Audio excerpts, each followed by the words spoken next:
Hello guys, के छ तपाईँहरूको खबर? आरामै सन्चै हुनुहुन्छ होला। अनि आज म टक्क न्यू भ्लग भने चाहिँ होइन, आज चाहिँ म चाहिँ आफ्नो टक्क सानो होइन घरको धेरैजनाको देख्नु भएको छ। आज चाहिँ मेरो घरको हेरिदिनु होला। अनि टक्क यहाँ चाहिँ मैले लिएँ अनि आज अनि बुढीले पानीपुरी चटपटे लिएर आएको छु। चटपटे चाहिँ यसमा छ है। अनि मेरो बाबु यहाँ छ, मेरो बुढी यहाँ छ। हेलो भनिदेऊ। Hello guys. सानो हेलो भनिदेऊ। अनि मेरो आज मेरो भुङ्कुरी चाहिँ अनि सुतिरहेको छ है। मेरो छोरी चाहिँ यहाँ सुतिरहेको छ। अनि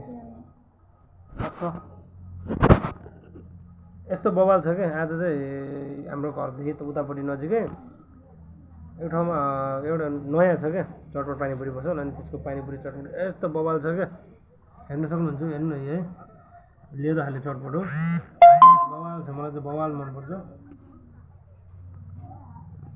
तपाईँहरूलाई पनि मनपर्छ भने होइन कमेन्ट गर्नुहोस् है, घर ल्याएर खानुहोस् है। जय नेपाल।